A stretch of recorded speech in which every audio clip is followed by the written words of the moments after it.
Bonjour. Aujourd'hui, on va voir la représentation paramétrique d'un plan. L'autre séance, la séance dernière, on a vu la représentation paramétrique d'une droite. Là, maintenant, on va voir la représentation paramétrique, mais d'un plan. Ok. Donc, un plan dans l'espace, ok, dans un repère à 3 dimensions, x, y, z, dans les vecteurs unitaires u, v, w. On a un plan, ok? Donc, soit un plan passant par le point A, ça veut dire que A, puisqu'il passe par le point, donc ça veut dire le A, il appartient au plan, ok? De vecteurs directeurs U et V, non collinéaires. C'est très important. Non collinéaire, ça veut dire non parallèle. Collinéaire, ça veut dire parallèle. Non collinéaire, non parallèle. Ça veut dire qu'ils ne sont pas parallèles. Donc, quand on parle de parallèle dans les vecteurs, on parle de collinéarité et on dit non collinéaire ou collinéaire. Donc, on prend deux vecteurs non collinéaires. Donc, on a pris U et V. Donc, c'est U a pour coordonnées U1, U2, U3 et V a pour coordonnées V1, V2 et V3. Non collinéaire, évidemment. Soit un point M quelconque, on prend un point quelconque dans le plan de coordonnées X, Y, Z qui appartient au plan et le point qu'on a qui appartient aussi au plan et que c'est X1, Y1, A et excusez-moi XA, YA et ZA parce que c'est pour que ça soit cohérent avec le point A appartenant à ce plan-là. Donc, quel que soit T appartenant à R et T' appartenant à R, on a AM, le vecteur AM, est égal à T fois U, fois le vecteur unitaire U, plus T' fois V, fois les vecteurs directeurs qu'on a ici. Ok? Donc, pour trouver les coordonnées du point M, c'est-à-dire, là, l'inconnu, c'est M. Les coordonnées de M, on ne les connaît pas, c'est X, Y, Z. Donc, pour trouver ces coordonnées du point M, il faut résoudre le système suivant. Le système, c'est-à-dire qu'il faut qu'on trouve X, Y, Z. Pour trouver X, Y, Z en fonction des informations qu'on a. Donc, les informations qu'on a, on a le vecteur directeur U, on a le vecteur directeur V et on a le point A. Donc, en fonction de ces trois éléments qu'on a, on va trouver les coordonnées du point M. Donc, les coordonnées du point M, on a dit X, Y, Z. On pose X, Y, Z. Donc, X est égal à XA plus T fois U1 plus T' fois V1. Après, Y est égal à YA plus T fois U2 plus T' fois V2. Et Z est égal à ZA plus T fois U3 plus T' fois V3. D'accord? Donc, on remarque que ici, on a les coordonnées de point A. OK? Et ici, on a le vecteur U, les coordonnées du vecteur U. Et là, c'est les coordonnées du vecteur V. Donc, implique que S, ça veut dire, quand on résout ça, on parle d'une représentation paramétrique du plan P.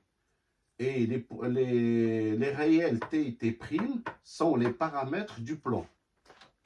D'accord? Et remarquez, là, ici, on a dit que T et T', ils appartiennent à R. Ça veut dire qu'on n'a pas une seule représentation paramétrique.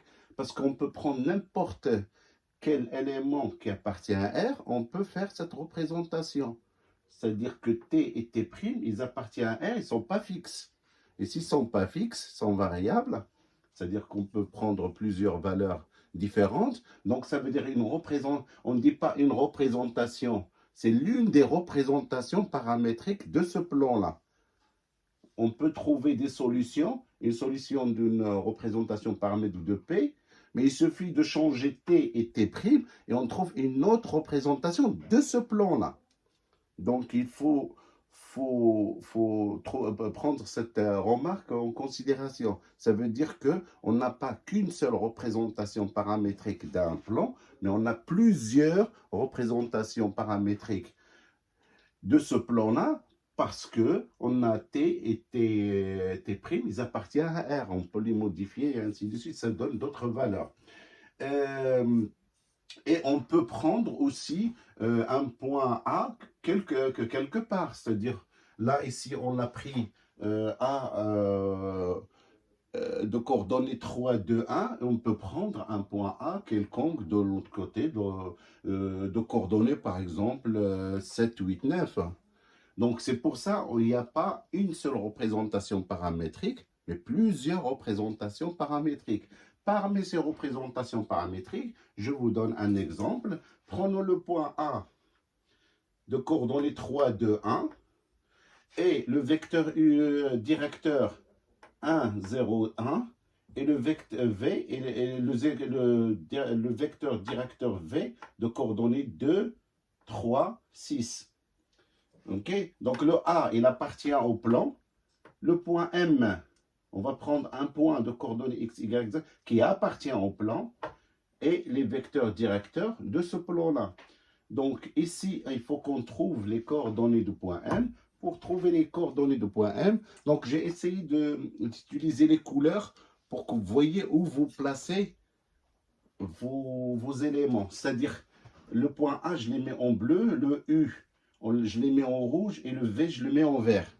Donc, qu'est-ce que vous faites? Vous prenez X, Y, Z, vous placez X, Y, Z, ok? Vous commencez par les coordonnées de point A, donc c'est 3, 2, 1, dans l'ordre. Après, vous mettez les coordonnées du V, 1, 0, 1, et vous mettez T, plus les coordonnées du V, 2, 3, 6, vous mettez T, T', T'. Après, ben, vous faites le calcul. Donc, ça me fait x égale 3 plus t plus 2t'. Y est égal à 2, puisque l'autre c'est un 0, donc il n'y a rien, plus t'. Et z est égal à 1 plus t plus t', 6t'. Donc, qu'est-ce que je peux... en résumé, faites attention. Faites attention que le plan n'a pas une seule représentation, mais on en a plusieurs. Je vous ai expliqué pourquoi. Parce qu'on peut prendre le point A dans le plan, donc il va changer de coordonnées. On peut prendre d'autres vecteurs directeurs. On peut prendre le T et T' dans R, et ainsi de suite. C'est pour ça qu'il y a plusieurs représentations paramétriques d'un plan. Ok, donc, si vous avez des questions, laissez-le en commentaire. Si vous avez une suggestion, vous la notez. Des questions, il n'y a pas de questions bêtes. Il y a toujours... toutes les questions sont intelligentes. Donc, posez-les, n'hésitez pas à les poser.